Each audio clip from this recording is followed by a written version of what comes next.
Boys is getting quiet. Go on and get crunk. Head back to Longview, Kelly popping trunk. I ain't even tripping. Riding and I'm sipping. Let me come through, 4-4, steady tipping. On that new lap. Watch the trunk crack. Let me sit sideways, CB running back. Maybe AP, maybe AD.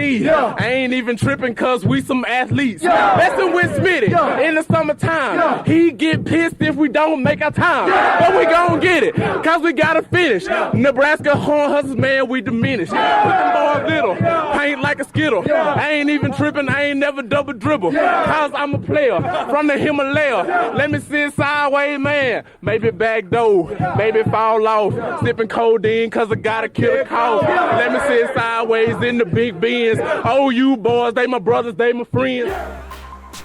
All right. Welcome into Fullback U, and going to be another great episode here with my brothers, man. I don't know what else to call them. We got a newbie on the pod, not a newbie to us for sure, but a noob to everybody else. Jarrail Jackson, how you feeling, sir? Man, I'm good. I'm just glad to be on the panel with these great guys, PJ Mills and Josh Norman and the great Rufus. I'm just happy to be here. You better stop. Always the great JD Runnels, There you go. We can't even make it. We can't even make it through the intro, J. Norm, without some laughs. But head coach that's of the coach in it Southmore, right there. Yeah, head coach of Southmore, Josh Norman, returning to the pod. How are you, sir? I'm doing well, man. I appreciate you for having me on again. Always an honor to be among the greats, man, and talk ball. That's family, man. PJ, what you up to? Let everybody know how you feeling. Man, I'm all right, man. I'm up here at my mom's house right now. I'm coming back to Oklahoma City here probably tonight or tomorrow. Yeah.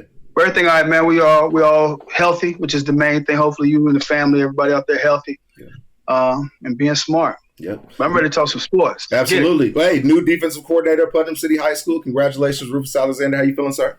Oh, I'm feeling pretty good, man. Just, don't like PJ trying to stay healthy and stuff, I guess. I mean, I'm probably not going to the lengths of everybody else because I'm like out and about. Yeah, you're doing your thing. And all that stuff. Yeah, you're doing your thing. You ain't going to catch that run out there. Yeah, that fresh air. That Lake Hefner and all that stuff. But, man, still doing insurance and now doing defensive coordinator, That's awesome. Congratulations, Roof. Yes, sir. Congratulations, bro. Speaking of big-time coaching, man, I mean, Jarrail, you've been with Mike Leach. Now you've been with Bob down at the XFL. First of all, what was the XFL like? And I'm sure, we'll get into plenty of Leach stories. But what was it like working with back with Bob? Oh, the XFL was great, man. Coach was great. Coach was laid back.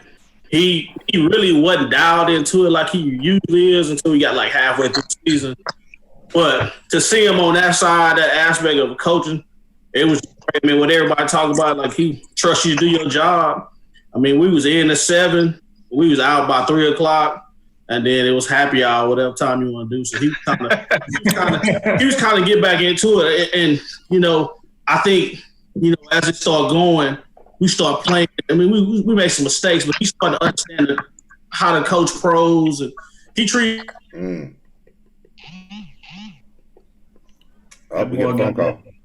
He got a phone call. I don't know how it goes. We'll edit that out. But Jay Norm, head coach of sophomore, let everybody know. Are you letting your guys work from 7 to 3, or what's going on?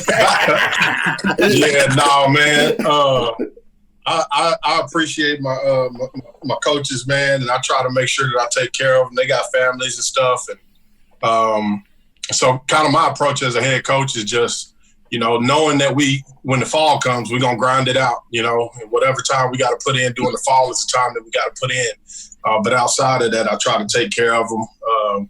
One way, I think one of the great things about coaching at the high school level is you get your summers. And so, I know a lot of coaches have their coaching staff run their summer workouts and summer pride, but we're bringing in performance course to do that so that my coaches have that opportunity to get away, to recover and kind of recharge over the summer and get ready to go into the grind of the fall. Yeah.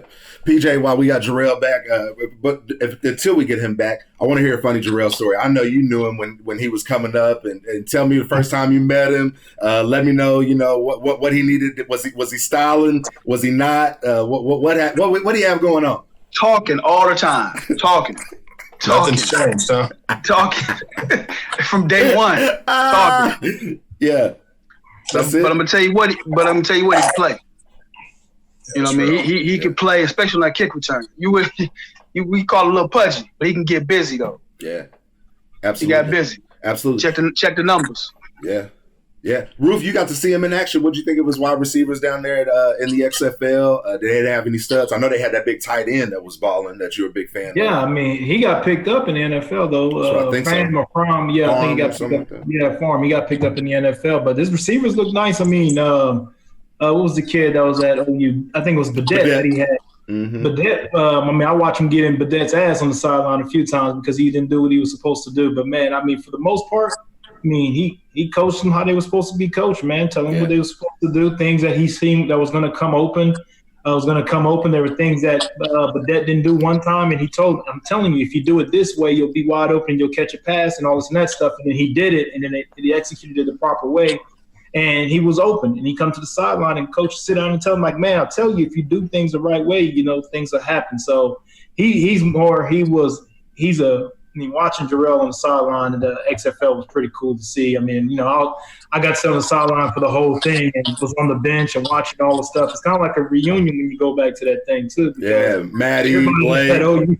Is all there. Yeah. So it was pretty cool. That's awesome, man. Jay Norm, I know you got hilarious tales, but just keep it, you know, with Jarrail, you know, we all, some of us have kids, so don't get us arrested or anything like that. But let me know, Jarrail, as a college guy, as a coach, what you think? Well, you know, he was, I think, 2 years older than I was. And so or 3, I think. But he had been here for a while. And, I mean, PJ summed it up, just always talking. You know, JJ was always going to be running his mouth. But, you know, he was a special player to watch, man. He made a lot of big plays for us. And, you know, even before we got into the air raid system, you know, he was still a playmaker in a, you know, traditional pro-style offense, man. And, you know, I formation, he was still able to get out there and make plays. So, yeah, he was a special player, always running his mouth, but he backed it up on the field for sure. That's awesome. And can I add one thing, though? Yes, sir. For all of you, actually, you know, this is a phrase that I didn't come up with, but I think it applies to all of you. Guys don't care how much you know until they know how much you care. Ooh. And Josh, Rufus, you, JJ, I mean, y'all really care about these cats. So when they know that you have their best interest in hand, and when they can call you and you'll actually pick up the phone or call them back and respond to it, you get the most out of the kids because, listen, he listens to me. He's going to be hard because he wants me to be really good.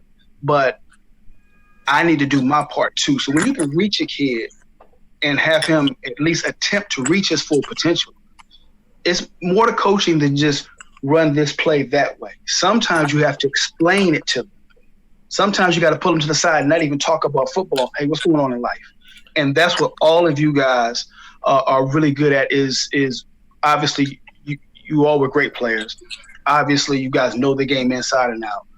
But the way to convey your message, sometimes you have to get on, but other times – hey, this isn't the time to get on because of this, or something that happened in a conversation that only you and that player knows. You won't say it to everybody else, but you knows what he's going through. So you'll say, hey, listen, let's get it next time. And to me, that is the part of coaching that's not talked about enough, the relationship between the coach and the player. Well, I want to hear this, PJ. Great point. 2 great coaches, Jay Norm, Roof. How were y'all taught versus what do you teach? How do you teach differently than you were taught? What do you think?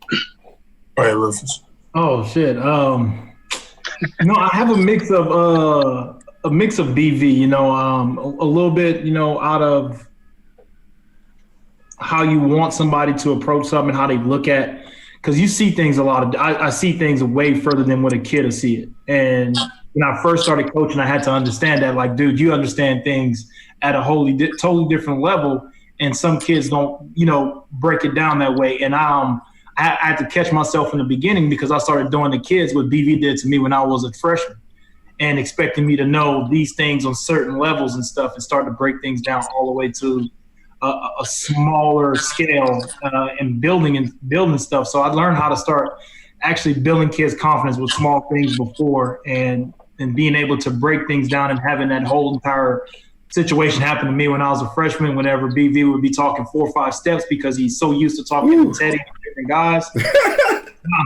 when I learned how to do that, man, my approach is at the third and fourth time of explaining something is at a BV level of pissed off. But in the beginning, it's more of a teaching, like, hey, I told you to do this. Hey, this is why you don't do this. And then it gets to a point where you kind of have to like yell and tell them, hey, look, this is what I told you to do. Why are you doing this a certain way, to see if they respond to that a little bit better. But you give them. I got kicked out. Yeah. No, you good. You give them, like, for me, my thing is I try to give them 3 or 4 times to auto-correct themselves, and then kind of like more snap and try to get them to get there. And then, you walk through it and try to get them to get there. But my whole approach has changed and developed over time. And I think, as a person, you're ever evolving, and as a coach, you continue to evolve as well. And certain things that work with certain kids, you got to kind of see what gets each kid. And my ending of how I coach now, like I said, it's a mix of my own style and a lot of, BV principles in how I do things as well. Yeah. Because he was one of those people that would try to talk it out with you in the beginning, and then when you messed up 2 and 3 times, the lid came off. He was going at you. So that's kind of where that's how I've been teaching kids, and that's how a lot of them have responded well. I remember chewing a kid out in practice one time, and chewing him out, and ran him at the end of practice. And the next day at practice, he came up to me. He's like, hey, coach, man, you was really hard on me, but I ain't gonna never mess that up again. And then it was different. At that point in time, he was pissed off though. He ain't say nothing to me at the end of practice, walked off and didn't say nothing. And the next day, we went through practice and everything, and we ran a certain thing that he kept messing up on. And the reason he ran was because he got an attitude and got mouthy. It wasn't because he messed up, but it's because he got mouthy and stuff. And then we ran that same thing the next day, and he got it right. And I'm the biggest person celebrating. That's what I'm talking about. I told you if you did it, yada, yada, yada. And at the end of practice, he came, approached me, and he said what he said. So it was kind of, cool to see those things happen whenever you're teaching kids as well. That's real. Jarrail, we're talking go ahead. Yeah, no, that's great points, Rufus. And man, I totally feel you, because I've done that to many kids myself, so you ain't the only one. But Jarrail, we're talking what you were taught versus how you teach. I'm going to pass it to Jay Norm and let you think on your answer. And then I'm going to let you defend the multiple accusations that were made against you while you were gone. Jay Norm, so how you feel about football stuff? Well, I'm thinking the same way. I pull from everybody that I played for, from my high school coach to all of the coaches that I played for at OU to the coaches that I played for in the NFL. I coach hard, and I tell people all the time, and I tell people straight up, like, hey, man, I coach hard. I get after kids. I'm going to chew your tail. I ain't going to cuss you. I ain't going to demean you. But I'm going to get after your tail. And because I coach so hard and I have a really high standard that I want the kids to meet, I've learned that my relationship with the kid away from the field is extremely important. So I try to make sure I put a lot of time into building relationships with the kids. Kind of a deal that I did here with my coaches, at Southmore's. I told them, like, hey, if you chew a kid, if you get into his tail, make sure before he leaves the field house that he knows that you care for him beyond the football field, Yeah. And I obviously pulled that from my experience, There were times that, shoot, man, I get cussed out and talked bad to, and I felt like they really felt that way. You know what I'm saying? Like, they don't like me at all. And so, now, as you get older and you understand a little bit more and you have those relationships, it's like, okay, well, maybe that wasn't the case, that they just didn't completely like me. And so, I try to pull from all of that, man. And then beyond just how I coach, what I coach, I'll never forget, man, the first meeting we ever had, team meeting we had with the Chargers, it was Marty Schottenheimer's first year, my rookie year. And it made such an impression. One thing he said made such an impression on me. He said, when I set out to build my staff, I didn't want to find the best coaches in the game. I wanted to find the best teachers of the game. And that just always stuck with me. And so I've really tried to be a great teacher of the game of football. Whether it was, just being great at teaching technique, being great at teaching concepts of the game, whether it's run game, whether it's protection, whether it's route combinations, just being a great teacher of the game, and just holding them to executing the detailed fundamentals with 100% effort and doing that consistently. And so that's pretty much what sums up how I coach, I guess. Brother, I love it. And I know you, Jay Norm, and we've had these conversations, and football being as complex as it is, plan A, plan B, plan C, plan D. I mean, to teach those and overcoach, I mean, that to me, that makes you the sign of a great coach. So just hearing that is very, very refreshing. Jarrail, what were you taught versus, what do you teach? And it sounds like Keyshawn Johnson was your mentor when you got to OU. It was like, give me the damn ball, like, let me know what's up. Hey, Jarrail, I told a story you chewing out bidet. I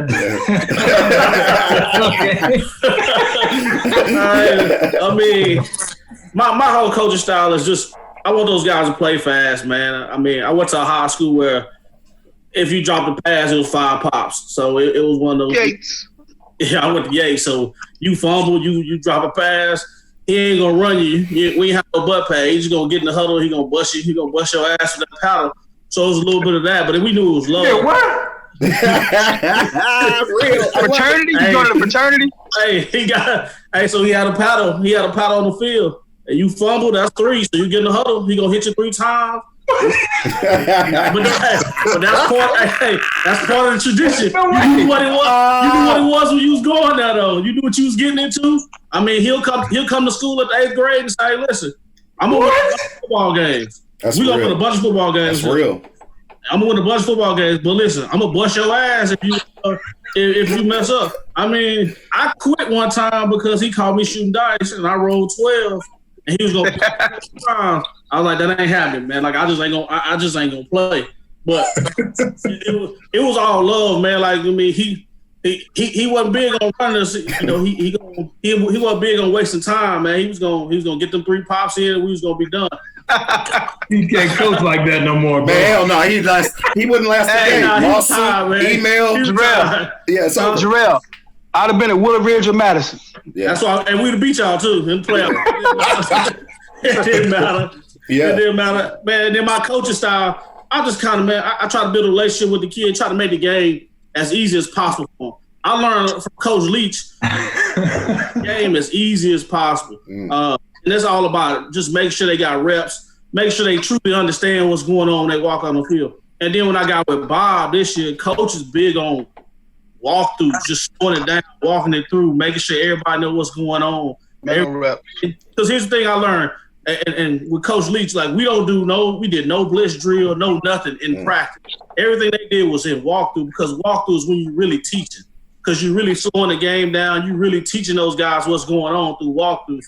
When you in practice and they mess up, you just yelling. You ain't teaching, you yelling. When you're in walkthroughs, you really teaching, hey, A, B, and C is coming this way. So then when you're in practice just flows. It flows. We always try to end practice on a positive note. I have chewed people out. If I chew you out, I'm gonna come back to you and talk to you and try to love you up. Like, but that, but that was just on my. It was just one of these, man. Like, and it's different coaching guys at the professional level because he wants the ball, man, and I understand that he wants the ball, but he didn't see the whole picture of what's going on. You got to make sure, hey, in this offense, A, B, and C all goes together, man. If you got to go around, you got to blow the top off because somebody else getting opened up. And he didn't understand that, man, and that's kind of. And then we had Landry. We had a whole bunch of stuff go down. But that quarterback position was vital in the XFL. My God.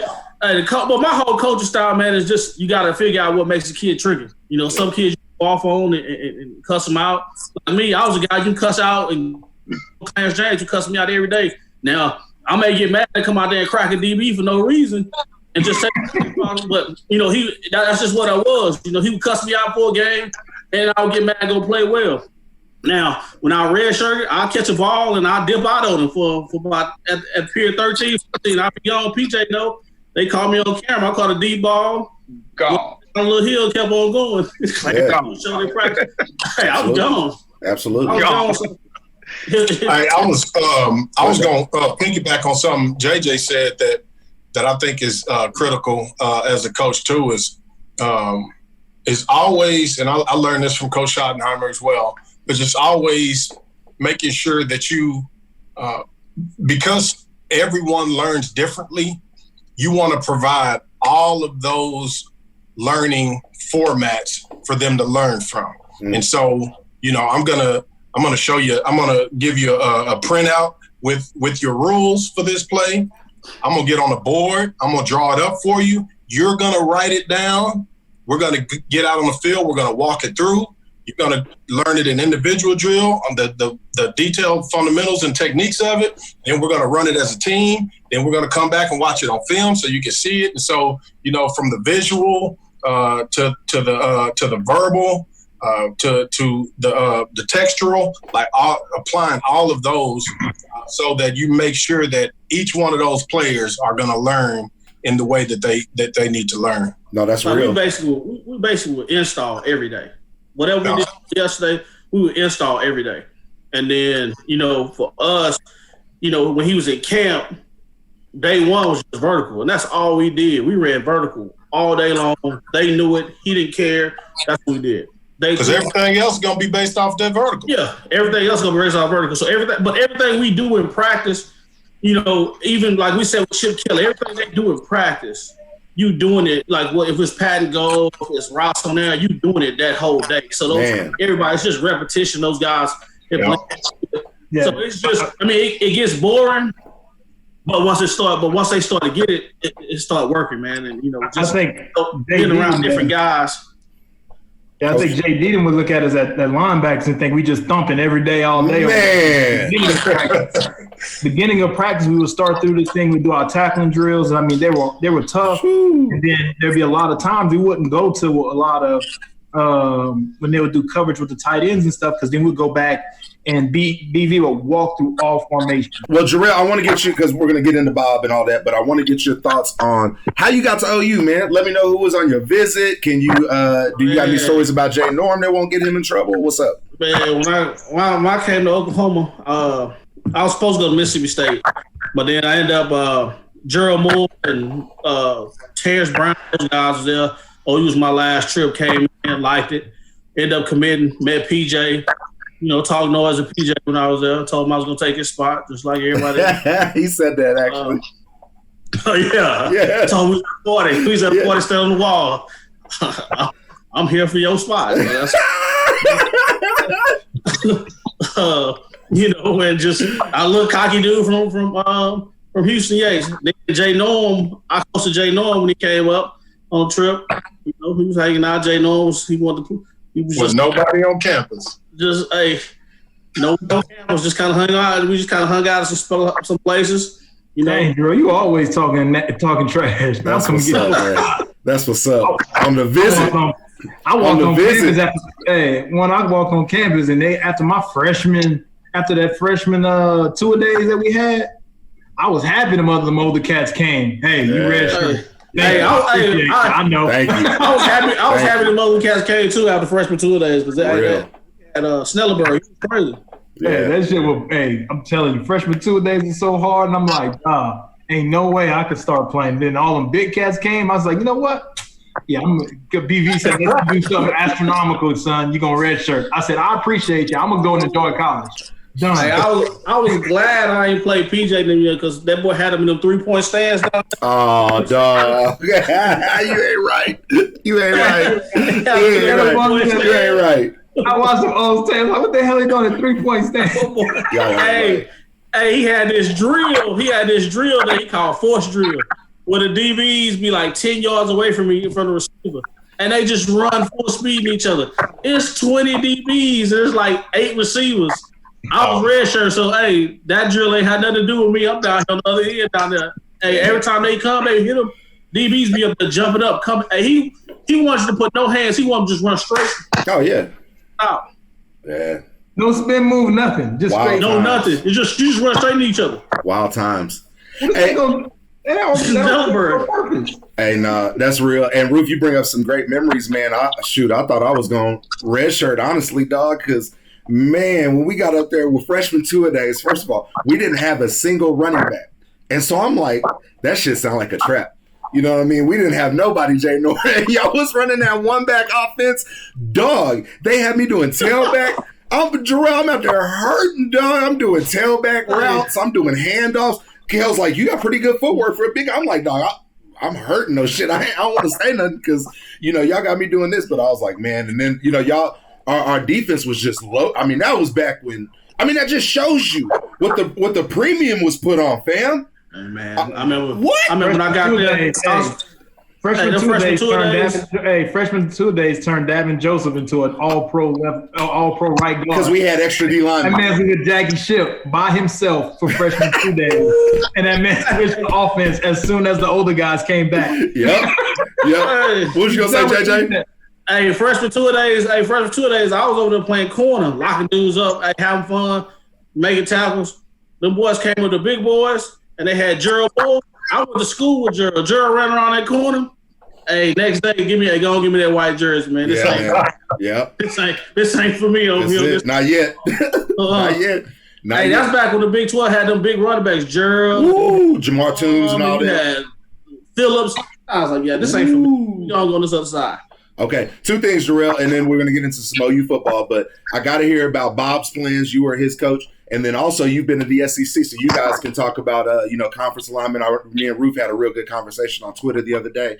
But just let me know what you think about all that. Man, I think Coach, the way it went down, I can't see him. I ain't 100% sure, but I think he may get back into coaching somewhere. It got to be the right spot and the right situation. I can see him getting back. He had fun. The time off, you can tell the time off just been eating at him a little bit. And just being around him, he started to get going, and he was upbeat. So we'll see.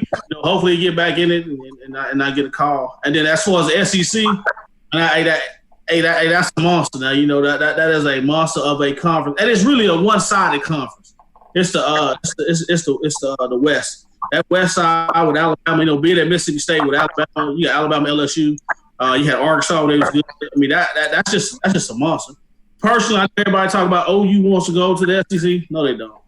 That's not a conference. I just want the money. I want the money and the talent. I mean, you can get the money. You can get the money, but that's not a conference that they're gonna be successful in. Just the fact that they're not gonna ever beat nobody on big time players as far as because you're gonna have to go to Alabama, you're gonna have to go in Mississippi, go in Georgia, and be able to go get those guys to play. And that's just not. I know when we was there, if A&M got a kid from Texas, a 5-star from Texas, we'd be like, what the man? We finna go get one of these 3-stars from back over from Greenville, Mississippi. Come in here, go outwork them, and just go that route. But SEC, man, it's a monster. It's a great conference. It's really getting good now because now he's starting to go to more spread type offense. Now when you finna bring Leach in there, you can see that by Alabama with those guys they did at Alabama, bringing all those receivers in. Now with Coach Leach coming into the SEC, it may change and look like the Big 12 used to look when he first came in. So that's a tough conference now. Yeah. Well, I agree with everything you said, JJ. But I feel like, and I don't want it to happen. Let me start it with that. I don't want OU to go to the SEC. But if they were, then that automatically puts them in the pool to get those players, though. Like they would be able to compete with the Ole Misses, Mississippi States, and all of that kind of stuff just because they're in that conference and because they're OU. I'm gonna tell you this right now. I'm gonna tell you this right now. They don't have enough money. I hear you. They don't. That's all of us. They don't have enough money. Yeah, but and that's what I'm with JJ. Because here's the thing: Oklahoma money is different than the SEC guys' money. You know what I'm saying? That money they got in the SEC is totally different than what you're dealing with Oklahoma. The thing about it is, but it's not though. Like look, the OU thing statistically at the profit margins of universities, especially athletic departments. Like Oklahoma is one of the few universities. I'm not talking about that money. I'm not talking about that money. Oh, you talking about alumni money? Money. Yeah. I hear it. And then again, though, it's like going to Louisiana and try to get the top kid out of Louisiana. Most of them want to go to LSU.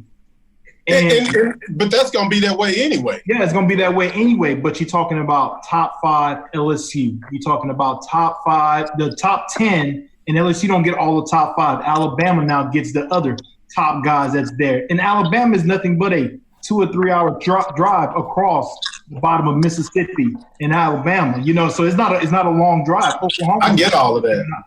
It's think about all of it, man. I'm telling you, I've been there and I've watched. I'm gonna tell you this. 2-star it's getting good. I love it. I watched 2-star kids hold out for LSU to come in the end. I watched 3-star kids.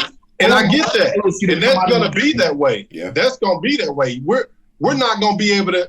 Alabama can't go to Louisiana and steal those kids if those kids are getting They have. They go to New Orleans and take those kids all the time. I'm talking about just.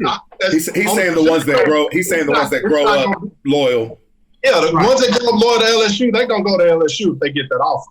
But what I'm saying is, like right now, we can't go into Mississippi and get those guys that. Those who play at a 1A or a 2A school in Mississippi that you can develop to be an all SEC player. We can't do that right now. What I'm telling you is we're not going for those kids though. There's 3-star kids that they can go and get out of LSU, but hey, this is what I've been told of kids that I've seen at Louisiana that can play, and I mean play better than some of the kids that they've offered and said something to them. And they say, well, man, he don't have that many offers on his books right now, so I don't know. Those kids there go look at – so you'll see they wait for a big school to come offer a kid that's a 3-star, and then you all of a sudden that kid doesn't want to come to your school now because whenever he wasn't hot, you didn't go ahead and look at him and look at his talent for what it is, and then he starts getting big offers. Then you go. Them kids don't think here's the problem. Here's the problem. Some of them Here's the problem you'll have. Here's the problem you'll have. If there's a kid in Louisiana who's a 2-star, and he ain't being recruited by the big school, let's say 3-star, and he ain't being recruited by the big schools, OU gets in on him and offers him, and then a week later LSU comes, he ain't gonna be loyal to OU. He's not gonna be loyal to OU, but LSU can't do that to every 3-star in Louisiana. That's a great question. So let me ask you this. Is our roster, you could all answer it, is our roster better with backup kids from those states, Ruth? Or better, because when I was growing up, go ahead. I believe here's OU's problem right now. When OU was good, when we all was there, they would kill Texas. Woo. They would kill Oklahoma. They would go take a chance on a kid from Louisiana because I saw it, and it wasn't about star rankings or they invited that kid to come to camp. They went out and took a chance. Now. Dude, they up in Maryland. They up in 22 different states, 23 different states, certain times. Yeah, they don't have a true home. And now, like LSU, like we used to get those D tackles that LSU just got out of Texas. Like we used to get those defensive ends. They used to come to Oklahoma just because of the fact of the matter. Or stay in the Big 12. Yeah, and like I said, if those 2 or 3 stars in Mississippi. They're gonna come in number one. They're gonna be untalented. They're gonna work. Yeah. Dogs. And the problem OU will have is they don't have the resources to really do research about those kids. Like Mississippi State, we had a true scouting department. Like all they did was scout all the lower kids, all the kids from like in the Gulf and the Delta, and every SEC school has that. So they're gonna find 3 or 4 kids that underneath the radar, but that's ballers that they're gonna sign late.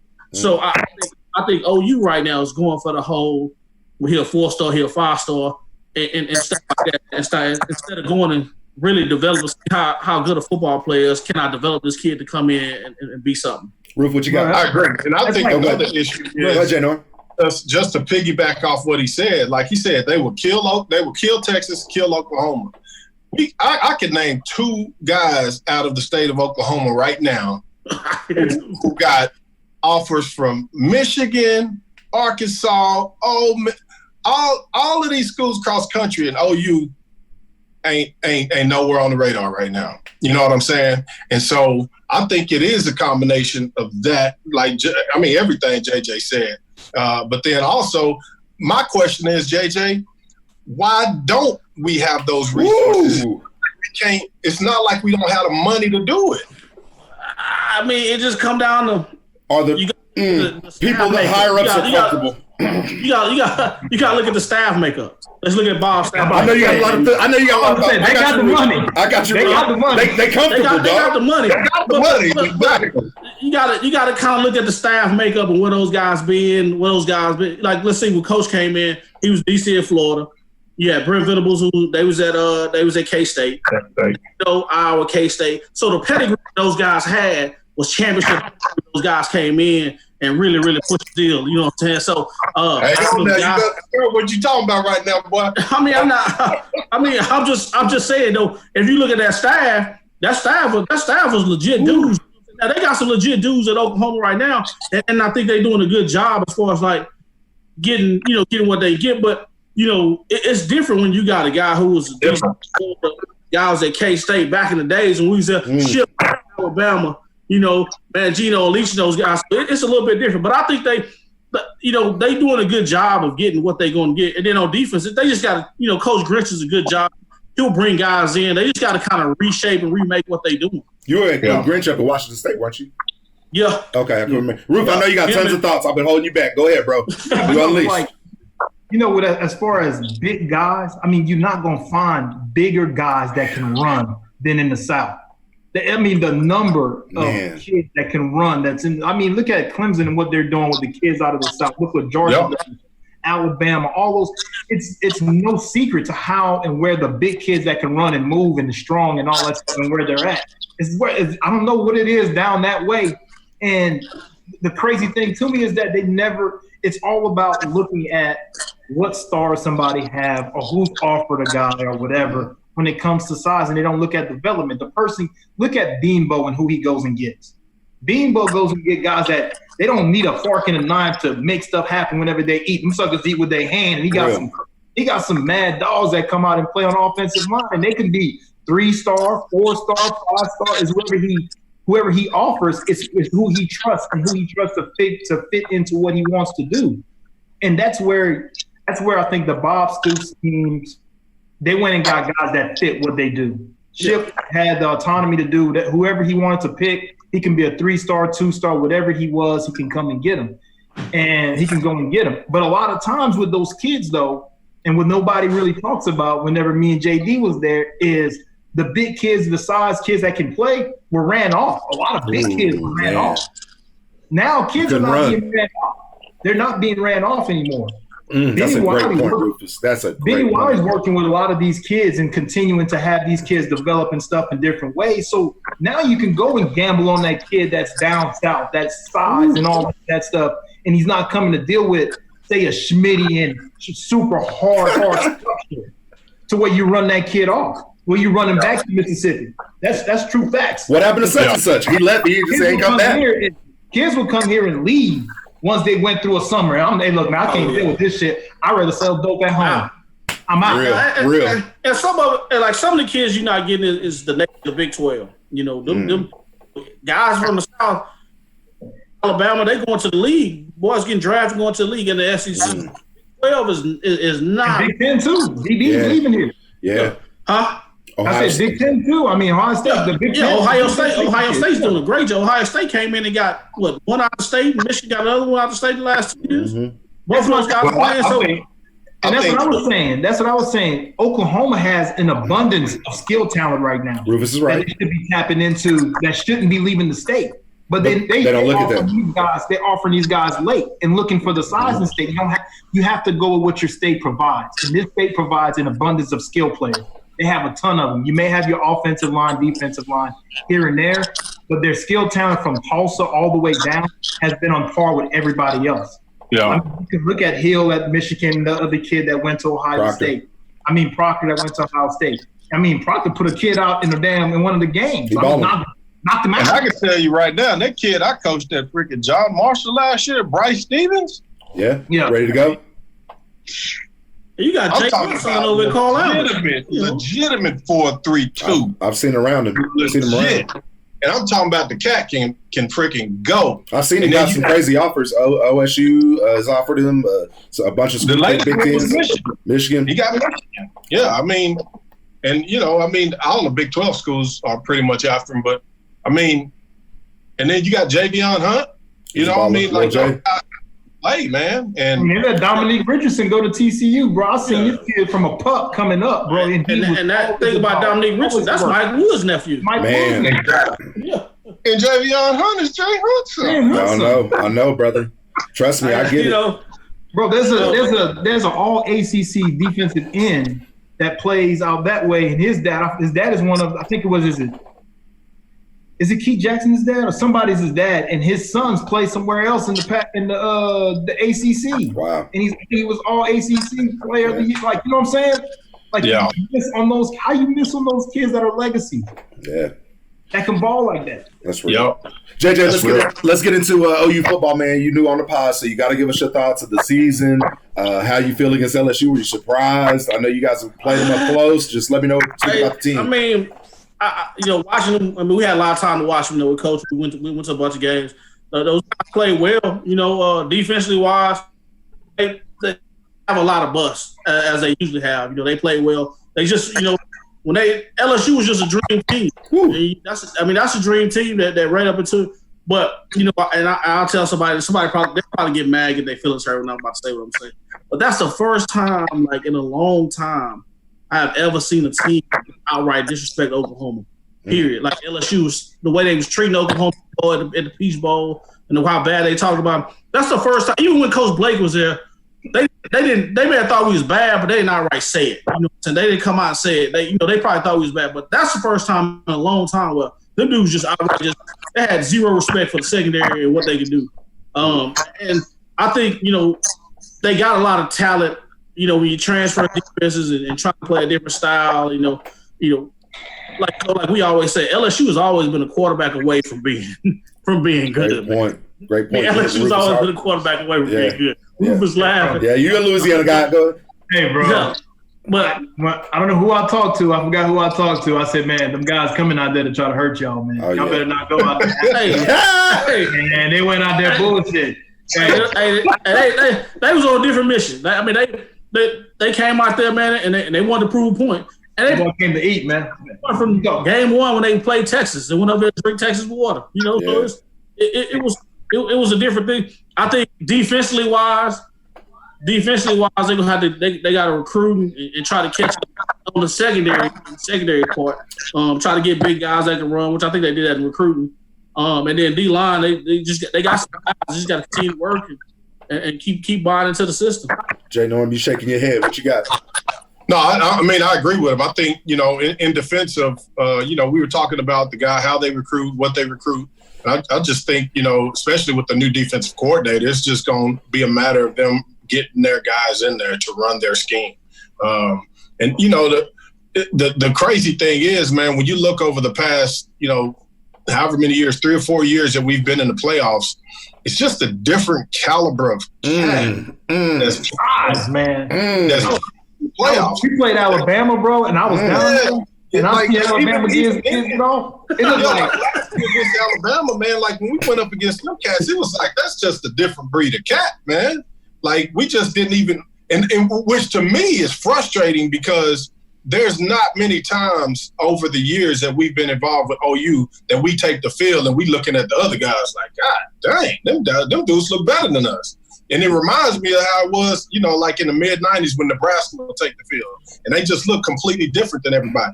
Now we're on the other end of it. You know what I'm saying? And so I think it's just going to be a matter of us getting out of that mentality. And this goes back to what we've been talking about, getting out of that mentality of just competing in the Big 12. Like when we get to the playoffs, like we need to compete. If we want to win a national championship, talk to him, Jay. Cats that are going to be able to compete at that level. Because when you get to the playoffs like that, those guys are just completely different animals, man. Yeah, you look at – I was watching this whole thing, this whole LSU thing kind of come in the fold and watch them guys, talk about people, the guys are slow and they slow out their break. Oh, their running back ain't got a good running back. He average. He got no breakaway speed. That hurt. It's not only that they believed it, bro. It's because of their mentality of how they do things in Louisiana. They think they're the fastest state. They think they're the strongest state. They think they got the biggest people in the state. They think they got the hardest people. That's just their mentality. And so if you come in there, you have to match that or hit them in the mouth as well. And they didn't. When that first shot came and OU didn't match it, after that, them boys' confidence was even sky high. Yeah. And the other thing that I have, I'm gonna ask Jonathan. Not sure I said Jonathan Jackson. Jarrail. Yeah. Jarrail.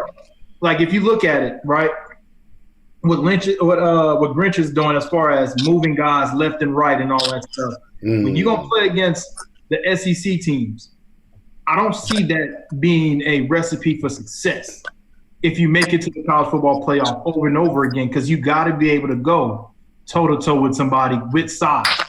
And Exactly. if you can't do that, we're gonna always be in trouble because they're going to use momentum against momentum. Whenever you go into the left, I'm going to just go ahead and push your good guy to the left and cut off that, and you'll be in space against the safety. So I'm asking, will Grinch change his style up to where I'm no longer playing with Washington State's guys and trying to match that I'm smaller here and there, and let big guys eat and go straight down the middle of somebody and have a three that beats a three, that a true one be a true one, and take double teams, split double teams, like most SEC teams allow kids to do, or he's going to keep on moving these guys left and right. Now, once he get his guys in there, the guys that he want, he'll match up. You know, that's kind of how we did when we first got there, because we didn't have the guys to match up with the Oregons and all that. So he kind of played games with them in the back end. But once he get his guys in, he'll match up. He'll put corner on corner, and they won't flip. Those guys will match. And he'll let his guys. He'll let those guys loose. It's just better just getting those guys in, which I think he did. D-line, same thing. He'll go out. He won't speed guys on the edge, and but he got, like I said, his philosophy hasn't changed in the Big 12. But they got to start preparing for the SEC and the ACC, because Big 12, you're going to win the Big 12. So you got to start building your team for the ACC and the SEC. Ooh. Those guys you got to play. So then he'll have to go get size on the inside. But that's where it comes. You're going to have to try to steal one or two out of one of those southern states. Like, you have to try to go, because they had when I was at Mississippi State, they flipped a D tackle from us. We had a JUCO D tackle. They flipping from us. We laughing because we know at the end of the day, when it hit 7 o'clock on signing day, he gonna come back to us. And so they got to be able to build a relationship and have some guys that can go in that thing and pound it out. Because at 6:55, we called him. You know what he signed? Mississippi State. So it's can't go home for mama. Yeah. It's just one of those. They got to get a dude. Go in the state. They got to go. They got to swing and miss a couple times. But they got to get somebody there where the coaches trust them, the kids will trust them, and then now they start getting guys coming into the.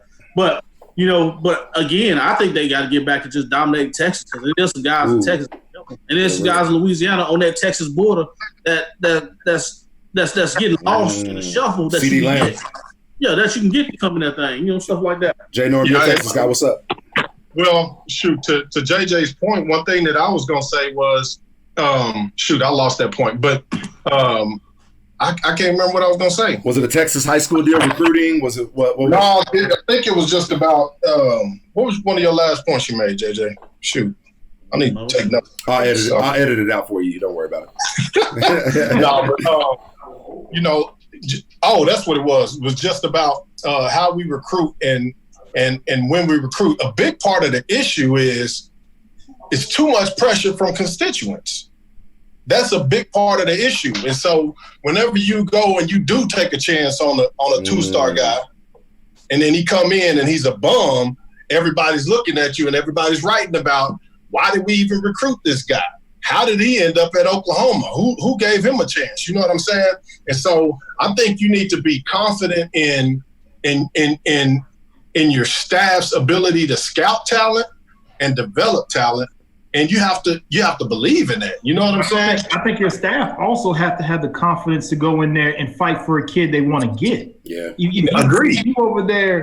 If you're over there recruiting in fear and thinking that, well, I have to go and get stars and numbers and all this and that stuff because offense is doing this and I can't vouch for a guy because I don't trust my eye for talent. That's what that says to me whenever a guy can't go in and vouch for a guy that he see on tape and say, I want this guy because of this is what I believe and this is what I see in his feet, his hip, his explosiveness. That means you don't have an eye for talent and you shouldn't be doing this shit. You should be sitting at home because you can't fight for a guy because you don't believe in what you're seeing.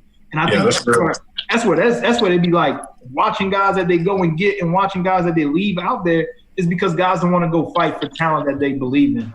And so that's where I agree, which leads me to this question, which is a practical, like it's an actual instance that happened, and maybe y'all have more information on it. I've heard some rumblings about what may have or may not have happened, but just with Coach with Boulware, like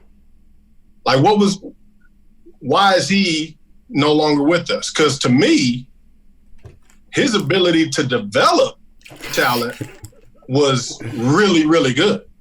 You know what I'm saying?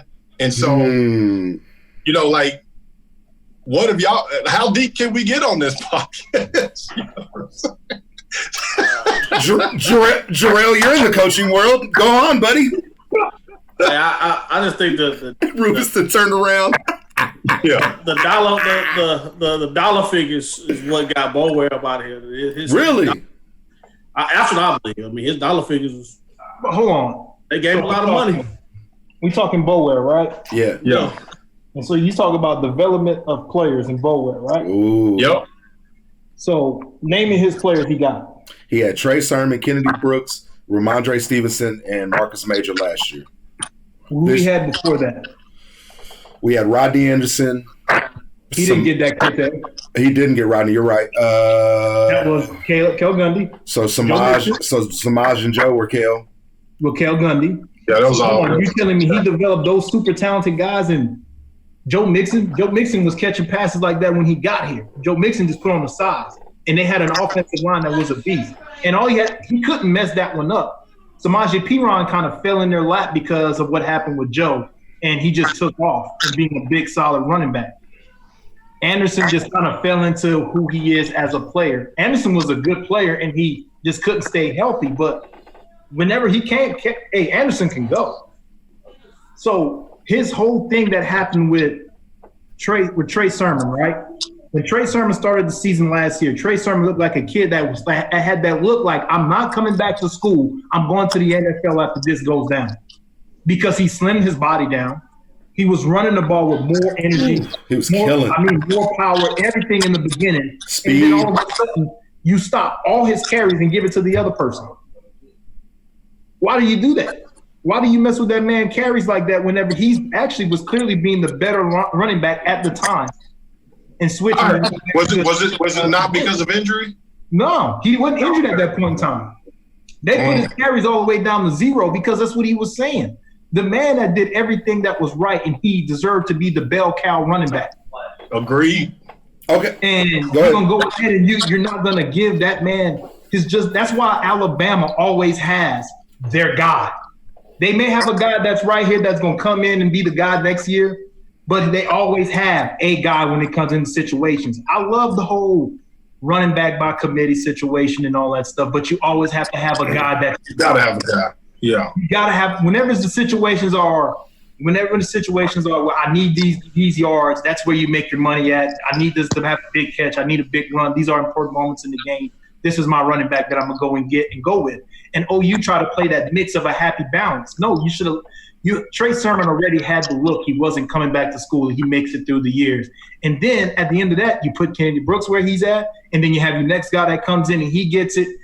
That's how Alabama has a flow of running back every year. And that's why top guys keep wanting to go there every year. And right now, Lincoln Riley has it at the quarterback position where he has a flow of guys wanting to come in because, hey, you buy your time, you have your years, you go pro.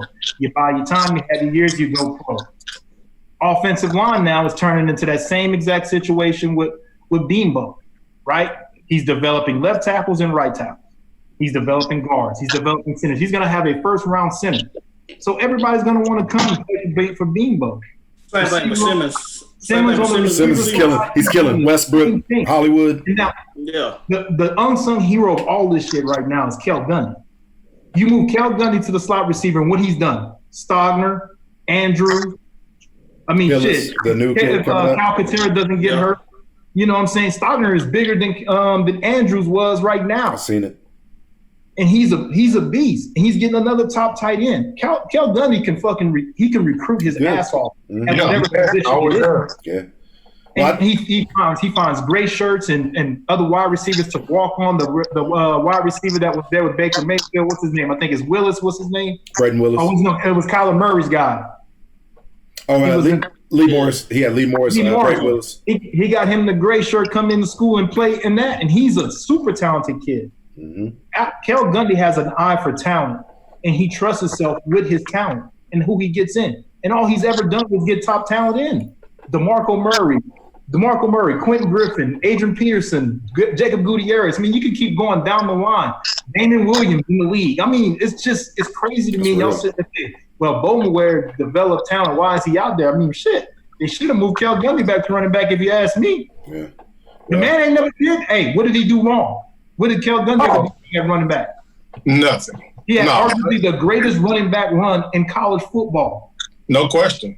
And then Adrian Peterson get hurt. He get Alan Patrick, move him to running back, and he had a 1,000-yard year, or 2,000, almost a 2,000-yard year as a guy that played safety, went to running back, and did that. I mean, come on, man.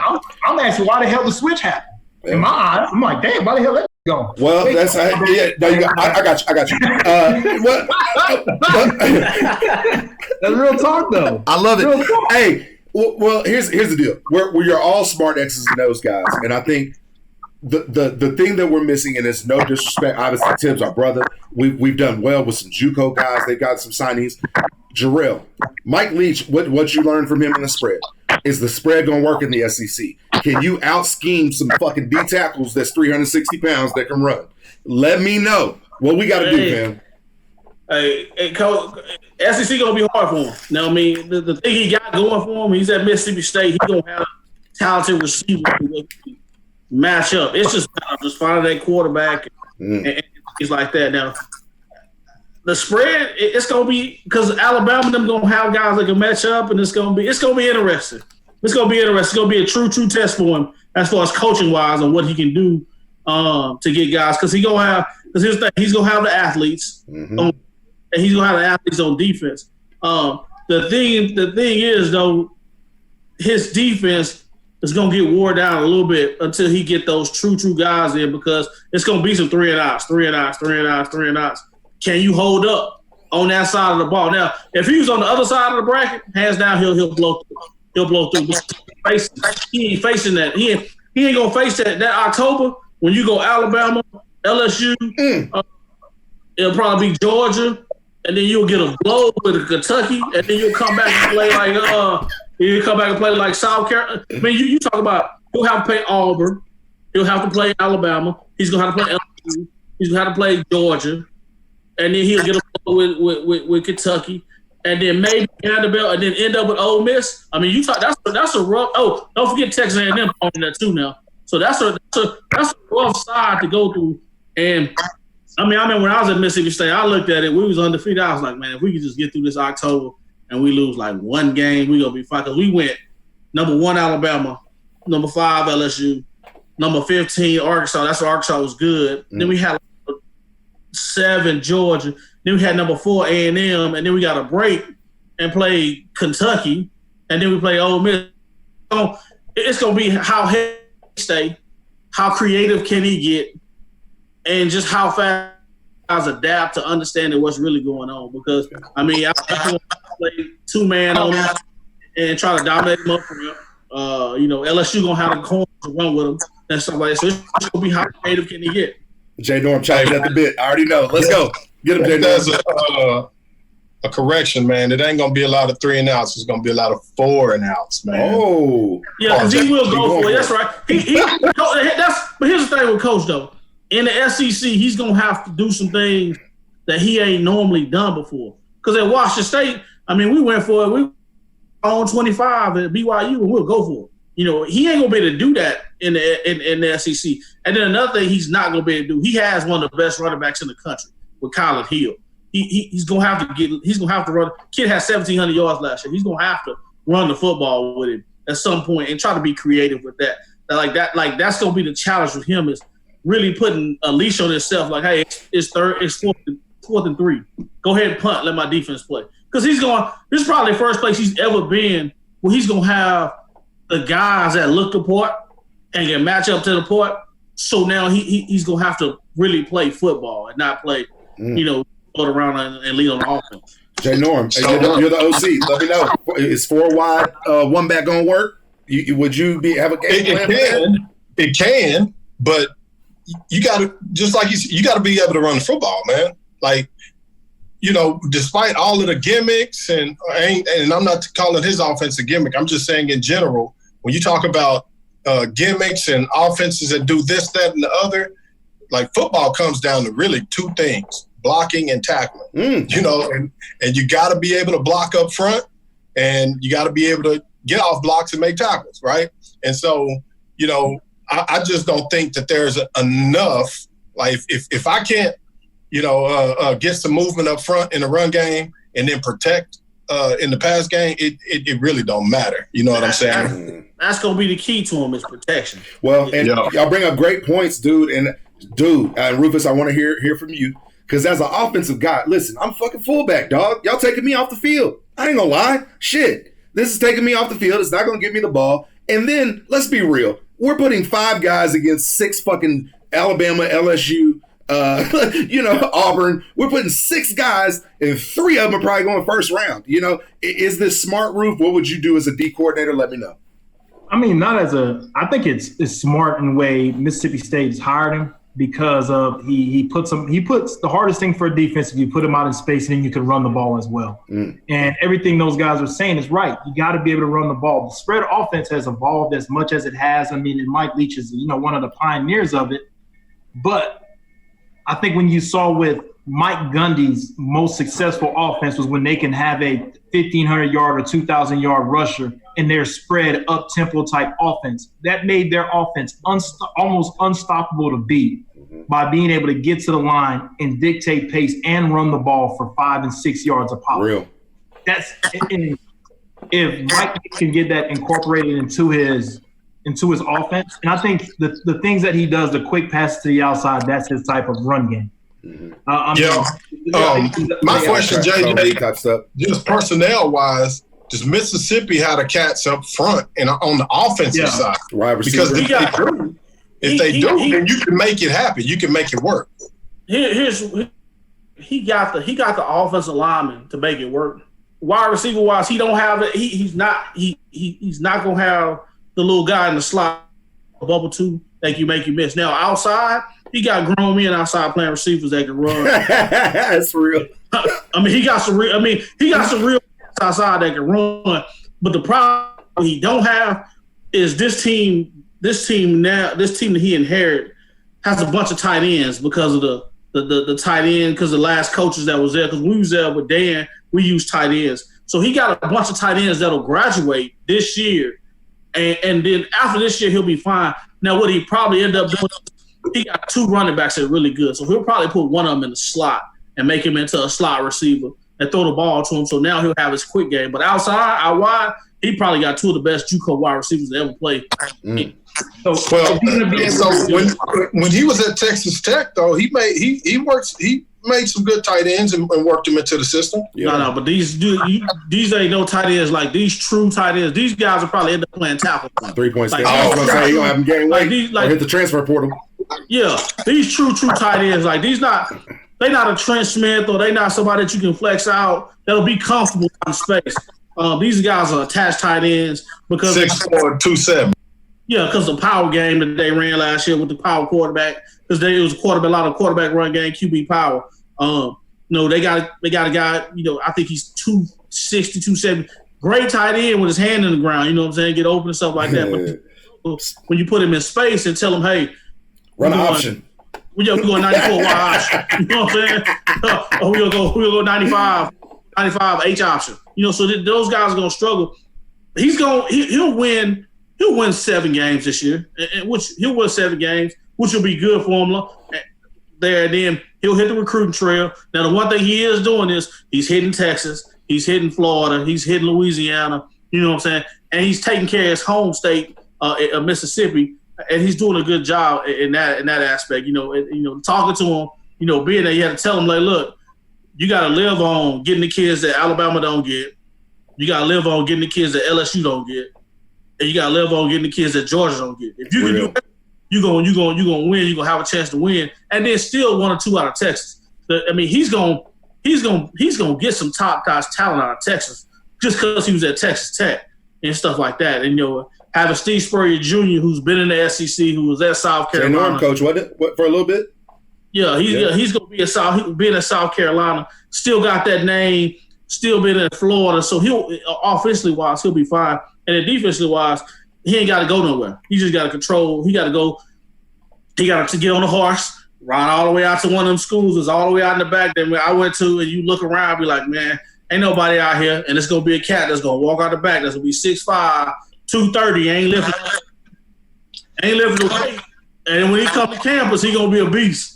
Yeah, and then is he going to be able to? Because they're going to have to he got to translate that JUCO route because Mississippi. He gonna have to. That's the one thing. That's the one thing he don't. He hasn't been a big JUCO guy, but he's gonna have to be a big JUCO guy in Mississippi because that's what they. Because let's be real, the school system is not the greatest, but he gonna have to live. He gonna have to live in the JUCO rates.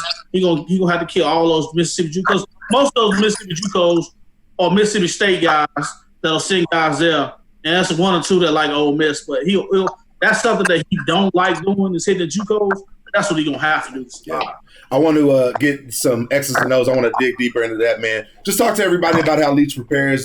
He's the quote unquote one of the bright minds. He's really, for me, one of the things I look at is he's one of the top coaches that, most people are over 50% run, JJ. He's one of the coaches that can do 60% pass and get away with it. Just talked about how he prepares some of the smarter coaches that you've been around, smart situations football-wise, and just let me know. We always got an option of whatever we can do, man. He makes it as simple as possible. We'll go out there with about 25 plays. This is our different formation.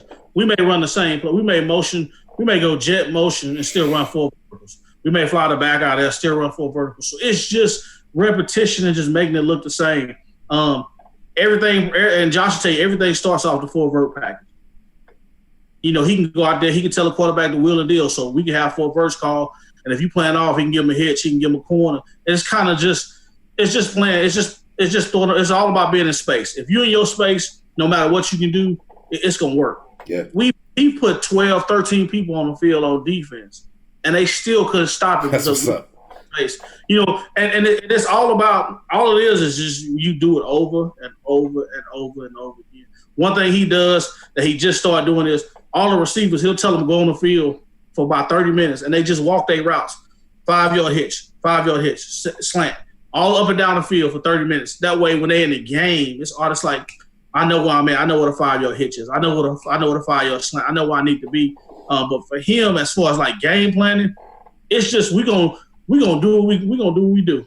You got 3 days to stop what we do. We do this every day, and a lot of stuff don't change. Like he's gonna run mesh.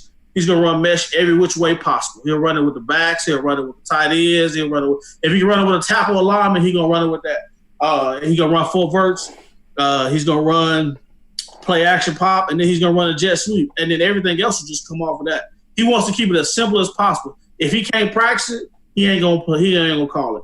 We'll sit in the game plan on Mondays, and then we'll get out at about 2:30 in the morning. And after that, that's the latest you'll get out of there. But nothing changes. And he don't script anything. So he gets himself in a rhythm. By the time he gets to Friday, he's in the rhythm of just calling things. So he don't script it. We know the first day we out there, we just working all vertical routes. He don't want to hear you telling him, well, they know what's coming. They know he hold it. Make a play. Make something happen. Smash that shit though. That's real. That's real. Smash that offense we played. Yeah. It'll all come. I want to ask you about that. And then the biggest thing here, the biggest thing he always tell his coaches, man, like he don't want to hear you say, well, this kid can't do that. We'll find what the kid can do.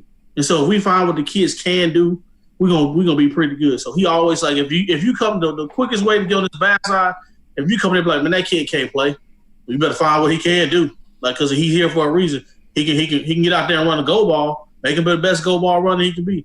And it's just for him, just making the game as simple as possible. Like we practice no 2-minute because he don't want the kids in a panic. Yeah, he don't want the kids in a panic because 2-minute for him is he got to call the plays faster. And he's not a real up tempo type of guy. His up tempo is we're gonna get to the huddle and line. We're gonna get to the line and put pressure on you to show what you're doing, but we really ain't calling the play. We just up tempo and getting them going. So he gonna keep it as basic as possible, man. When he get that fourth quarter and that sheet about that big where he done folded it up, he calling 4 plays and he just making it like he just dressing it up and doing it the right way. And if he find a play that works, he gonna wear it out on you. I mean, we ran 4 verticals 10 times in a row in Oregon, back to back. I'm talking about just back at one corner. We was rotating receivers and we was going back to back. So he'll do some stuff like that. And he just want us, like, we give the kids no tests on Fridays because he don't want them to have no clutter in their mind. He want them to go out there, no second guess. He don't want them to second guess themselves on Friday. Anything you give them Friday is a tip sheet, and then everything is done video. No test, no nothing for them to walk right down, because if they get it wrong on Saturday, guessing themselves on Friday, they're going to second guess on Saturday. He'd rather them second guess themselves on Saturday going 100 miles an hour than being high speed. So that's kind of, and then, you was with Dan Mullen, who he had a 1,000 play sheet where it was just totally different, where he had to play for every deal he had to get and stuff like that. So it's just, with him, it's like with Coach Leach, it's all about being in your space, doing what we do. If we're better than you, then we're going to be fine. That's real. Jay Norm, smart coaches, I know you've been around a ton, and some X's and O things that you may have taken from or just said, damn, that's a bright moment. Yeah, man, I've been fortunate. I mean, I played for Coach Leach and played for Cam Cameron, Norv Turner. Been around some great offensive minds. There's so much that I pull from and probably more than that I don't even realize that I know. But one thing that always stuck out to me and I've always remembered, and I actually have a section on my call sheet is, in time, Cam Cameron used to say this all the time: in times of crisis, think about players and not plays. And so, when you get into a crunch, I'm not thinking about what's the best play call. I'm thinking about, all right, we need to get the ball to such and such. What's the best play to get him the ball, right? And so, that, and I mean, just everything JJ said. I mean, Coach Leach is one of the brightest offensive minds we've ever seen in our lifetime. And, you got to keep it simple. There's I saw when Chip Kelly was with the Eagles, I saw a interview he did where they were doing some board talk and stuff. And he was talking about when he was at Oregon and they were their offseason, they were breaking down film on Stanford when Harbaugh was there. And he said that they looked at every play that they ran the entire season, all of Stanford's film, and Stanford ran power 67 different ways, right? And it's the exact same play, but it's just window dressing. Tight end moved over this time. Yeah. Fullback with motion. Yeah, it's going to be underneath. Fullback's the head, puller. Blah, blah, blah. Yeah. Over, 67 different ways. 67 different ways. Hey, whoever counted that shit, fam, is the real MVP. I'm sorry, but dog. But, I mean, honestly, that's really what it's about, is figuring out what do my guys do best and how can we do that and still keep the defense guessing. Because you can't just line up and just run it the same way every single time. But, through shifts, through motions, different tempos, getting into it in different ways, different personnel groupings, that's pretty much what philosophically as an offensive coordinator is, just really trying to keep the defense doing what we do best and just doing it in ways that, that's not obvious. Yeah. So here's the thing with Coach, like you talk about the run game, he'll find run game. So he'll get in full wides and he will spread as wide as possible to see if you want to put that linebacker there. If you want to keep that linebacker in the box, well, I'm going to throw the bubble until I can't throw the bubble. I'm going to throw the hitch until I can't throw the hitch. I'm going to be more patient than you are. Now when you bring that dude out, you're going to have to at some point. You're going to bring him out, and then we'll run the football. Now, if you trap it up. If you want to play man, I'm going to find a way to give him the ball. We may go double slants when we may go crack the mic, and we're going to throw it to the back on a quick arrow to the field. Or we'll put trips into the boundary and put a receiver with a cut split on the hash and make you cover him. If you come down and play man, he's just going to run to the sideline and going to drop in the bucket. If you're going to play off, you're going to play too high, we're either going to throw the bubble to the boundary. If you bring him out, we're going to run inside zone. So he'll make those guys in the SEC really, really have to play. They gonna have to I guarantee you'll watch a game and there may be a receiver the ball may be on the left hash, the receiver may be on the bottom of the numbers to the right hash, and then the slot will split the difference between them and there to see if he's gonna pull them all the way out. Yeah, and he'll do that, and that's just ways he'll do it. Now, it's all gonna come up front. If they can handle it up front, then it'll be fine. But he, like I said, he'll generate run game, and he's good at putting his athletes in best spots. My athlete's just as good as yours. When we got to that point where we was just as good as USC, we was just as good as Oregon, we'll go mano and mano. Okay, we'll play man, we'll go, we're gonna throw it up to some guys like that. He just whatever goes through his mind during the week, man. And sometimes, man, if he didn't play the DC before, like say if he played them like we played Auburn, he played the DC before. It was like 4 years ago. He watched the defense. It didn't change. We ain't got the script from what he did like 4 years ago when he played him the first time. Just change the top of it and roll with it. Because to him, it's gonna work no matter what. That's what's up. I love it. Roof, you got to prepare for him, preparing for Leach at Tech. I always thought it was an interesting week because we was trying to run the ball. We get to extend pass scale. We get to work out on the turf, J-Norm, so the running wasn't as bad and shit. You know how I'm a fat guy looking forward to that, So, but Roof, let me know what it was like preparing for that spread offense. Do you think it'll work in the SEC when Jarrail's talking about splitting that? You were that will-type player that had to guard a lot of that shit. The nickel, I'm sure, is going to be important. What's your preparation, all that? I think, it'll work because you got to prepare for that. It's a specialty offense that you have to go ahead and be perfect on, because if you can't be out in space and guys can't cover out in space, it's going to be a tough-ass offense to stop. And that's the thing about that offense. Whenever Coach Venables would do it, man, the X's and O's of it, man, he just knew everything that Leach was going to do. Because he played it before. He said, when they line up with this split, this is what's coming. When they line up with that split, he said, if the guy goes jetting across, if the guy goes jetting across if the guy goes in motion coming across his jet sweep, he's handing the ball out to the guy on the jet sweep if he's under center. All these little things that he knew. If the running back's over here, this is what's happening. If you got to be prepared for slow go. He had a signal for everything. He knew when screen was coming. All of it. Man. So all it is going out there and execute. Whenever the play was about to be, before the play would be ran against Texas Tech, you'll look to the sideline, BV would tell you what route was coming. He would be doing curls. He would be doing screen. He would be doing over and under. Oh, dude, he's doing all of it. And I'm telling you, 90%, 90 to 95% of the game, he was right on. And we stopped pretty much every damn play they were doing because he just knew it. Yeah. So that's the thing about, man, playing for Coach Venables, playing for my high school coach is a big person that I, use a lot of the way my philosophy and how I coach is from those guys. Yeah. I got into the NFL. Leslie Frazier was such a laid back, cool dude, but everything that Leslie Frazier did at Minnesota, I'd already knew from college. Because they were 4-3 down line, and I knew everything from college, so I really didn't have to learn anything from those guys whenever I got there. Yeah. And that's how good BV was at his job in teaching the details of stuff. And Mike played a part in that as well. But, man, just the X's and O's of it and how to keep it simple and all that stuff, man.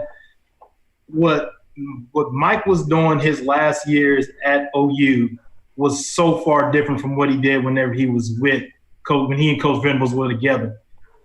Most games we went in, we played Field 43 Cloud, Over 5, Tampa 2. Heard all those. And Brown. And we would add a Pirate Tam or something on the side of it to move the defensive line to get a linebacker out of space so he can be closer to pass if he like this pass, or you would add a rip on it. So if they did zone read, that means he would give the defensive end a green call, and that means he would chase down the running back from the backside, and the Mike linebacker would tease inside, come on the outside for the quarterback, and it would put him close to the number 3. Like, those were our calls. And then he mixed in, like, in the week he would have 4 or 5 blitzes he would put up. You practice those blitzes, so you had like a call sheet of 10 plays to go and play a whole entire game that we really barely used. 3 or 4. Probably you used 60% of the play sheet. We didn't even get to the other half of it. And like, in the way I coach is all about being simple. If kids can play fast and they know what's the counter to what they're doing and understand why they're doing this, kids will make and adjust for the weakness of a defense. It's like the offense is trying to do something. They're trying to attack weak points of your defense. So you know this is where they're going because you're in cover 3. Well, you bait them into doing it and play the weakness a little bit.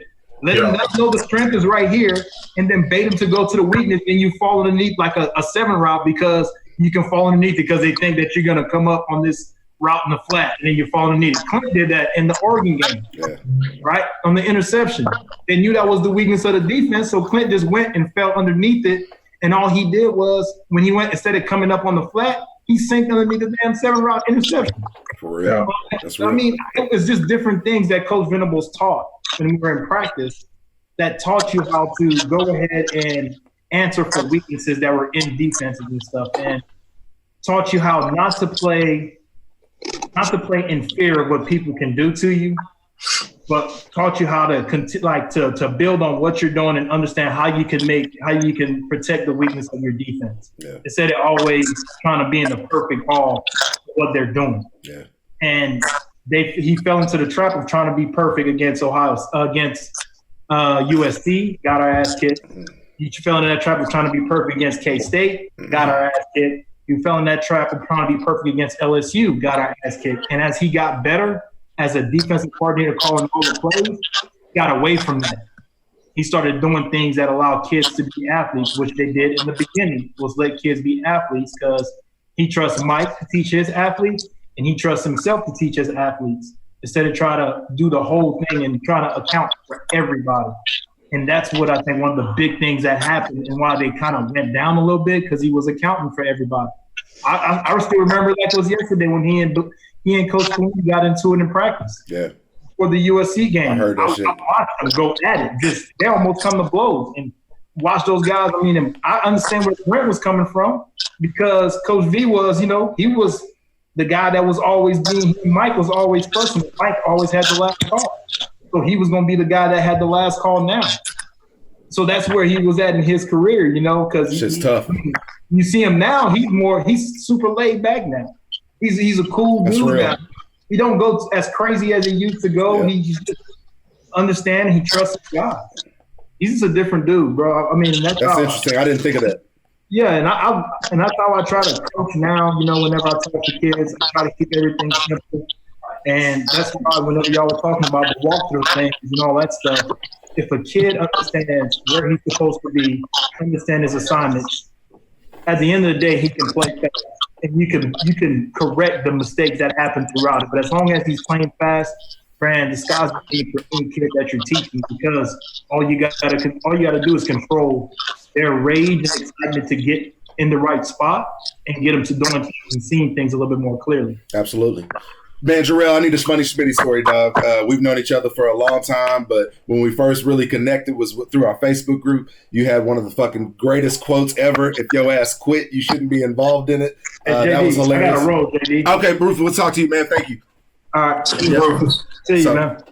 Hilarious quote that day. I was dying on that. But talk to me about that after you tell me the funny story. What led you to be so loyal to OU and just how passionate you are?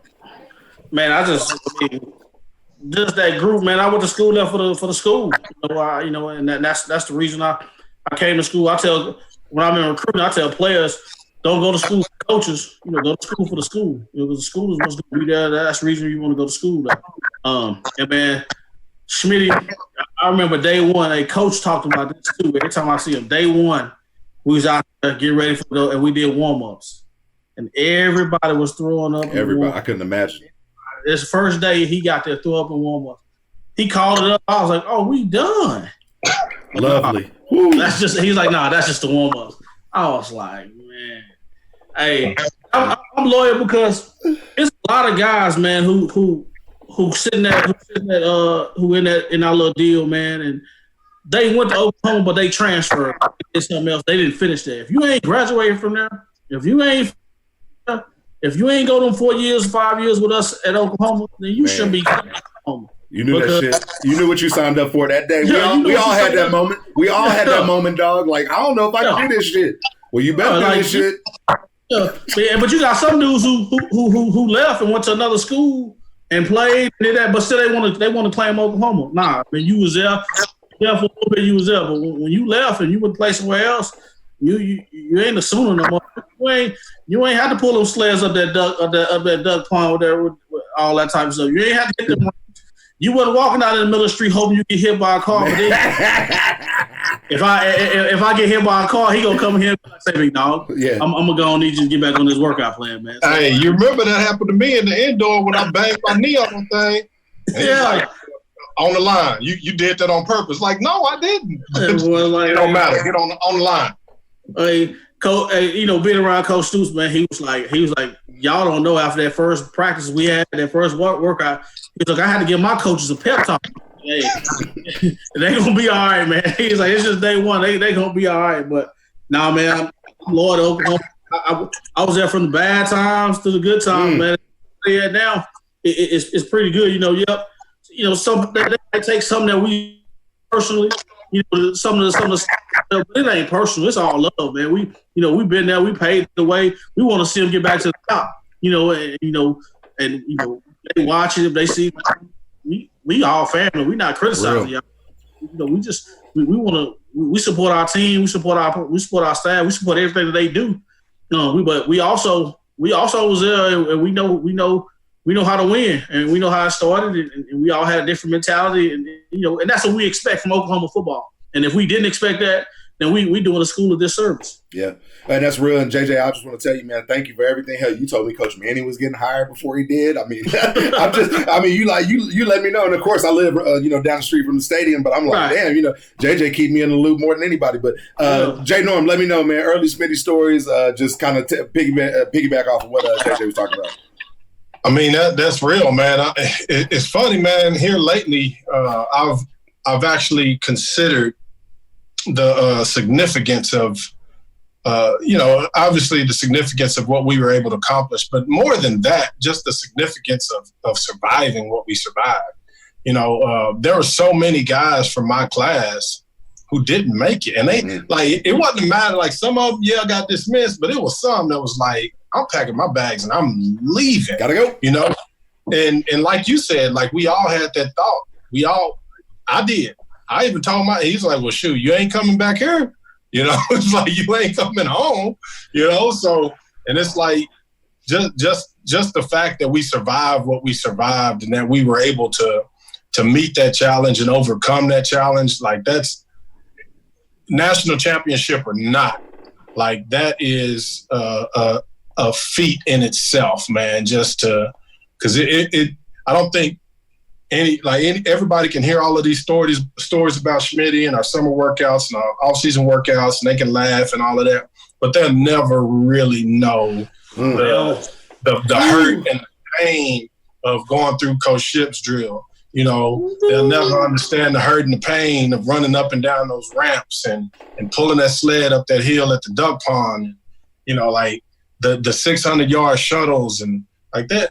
They'll never get it, and I think that's a privilege that we have. I consider it a privilege now rather than torment that I thought it was at the time. So I remember walking when you walk over to the duck pond and you see people laid out like this hamburger hill, like they've been like so you like ooh, and you see people that in shape. You like, oh, he in shape and he hurt. Oh, it's gonna be a long day. What I'm talking about though is just the mental aspect of it. You go to bed like, damn man, I gotta wake up in 5 hours, bruh, and it's just gonna be terrible. You walk over there, you like, fuck, and the only hope you have is somebody run out that door. The only way you can judge it, J Norm, is the nonverbals. When people come out the door, they come out there like, hey, you good, it's all right today. You be like, okay, whoa, okay, we're straight. They come out wobbling, you like, oh shit, especially if it's somebody in shape. If it's somebody in shape and you see them up there laying on the ground, it's gonna be real, man. Like Schmitty, like I said this last time I was on the show, like Schmitty he held me hostage mentally for a long time, man. Like I was Like, I was nervous about missing my alarm. I wake up every 15 minutes looking at my clock. Woo, 3:15. Like, it was just like he had a hold on my mind, man. He still got a hold on me. I was at OU camp the last time before he left. So I'm over there. He was like, "Say, big dog, you like you need to hit the weight room." I was like, "Nah." Hey, we gonna be in the weight room at 7:00. Hey, your boys in that thing at 6:55. Yeah, boy. That's what's up. That's 7. I'm here early. We're early, man. Hey, to this day, I keep my watch 6, 7, 8 minutes faster than the actual time because of that. Yeah. You know what I'm saying? Like it was literal torment of what you had to deal with just in fear. I mean, it got to the point. My last summer, man, it was like, man, I know I was gonna be back at 3:00. It's like, Coach, I can't make this today, man. I can't run with Andre Woolfolk and Antoine Savage for this long a time, man. And I was playing arena football, came out there, worked out. I was like, I'm done. No, big dog. You started, right? You started, right? If you want to work back out here, I'll see you again at 3:00. I'm like, Coach, I'm playing arena. Nah, big dog, I'll see you at 3. But that's the beauty of Schmitty, man. Like, it didn't matter. Like, it didn't matter who you were, what. Like, his standard was what it was, man. It is what it is, and you either met that standard or you didn't, man. But he was gonna hold you accountable to it, man. One more question. I know we got lives and shit. I got a kid, so I'm sure you got more important things to do and talk to me. But I appreciate the hell out of you guys, and I just wanted to let you know, just for the fans, the attention to detail for Schmitty, the intensity, the not knowing what you were gonna do every day. For me, I had to know the running. Shout out to my dog Kelvin Shashan, who would send me the sign language. You know what I'm saying, as he was walking out, 2 400s, 3 400s. I had to know it mentally, JJ. I had to know it. Hey, if I don't know it, I ain't gonna make it. If you was in that first group though, that 6:00 group, when they was in there trying stuff out on people. Oh my God. They was the linemen. So we was the 8 group. So he had you know how it is. Get a break, big dog. Hey, what we got? Okay. I mean, well, I had class at like 3, so I had to go with the lineman. He been there just trying stuff. He be like, ain't no way. He be like, hey, what's your time? It was 24. Oh, he gave me 20 when I was here with the lineman. He ain't no way. Like that first group, they was just trying to see how bad see what it was. Yeah, that's real. Hey, let's end it with coaching. So JJ, let me know what you're gonna do, and then Jay Norm, tell me about Southmore. Oh man, just kind of gonna hang out and see what happened. Got some things out there. So once this virus open up and some stuff will start popping, and we'll see. Maybe Jay Norman give me a job over there. So. Ooh, hey, I'm in there. Don't be playing with my emotions. Hey, with us, man, we just gonna try and establish our culture, man. Like, and I believe, that we'll be able to make some waves in doing that. I think we got a good core group of guys, and we're just going to try and get them coached up at a high level with that intensity that you talked about, with that attention to detail, and just get them coached up at a high level, man, so that they can go out there and perform. Yeah. People talk about the speed ladder workouts that I be doing in the backyard, and I'm like, you just don't understand the threat of touching the ladder. You know what I'm saying? Yeah. And then they also right, yeah. Then they also don't understand, JJ, with the beauty of technology. I could just do that 20 seconds of a workout, put that shit together, and that's a perfect workout for me. It looked like I was balling. You know what I'm saying? But if you notice, if anybody studies, it's never the same song. And you know what I'm saying? It's 5 minutes per clip. You know what I'm saying? Yeah. Do the math, fam. I'm a math guy. But no, shout out to you guys, man. Shout out to my big bros. We got to do this shit again before the quarantines. Hopefully everything gets back going. And if you don't go, Coach with Jay Norm, I expect to see you at a Southmore game. I'll be there. He got the passes for us on deck, fam. Yeah, we'll be there. So much love to you guys, man. It's gonna be another great episode. Fullback Youth.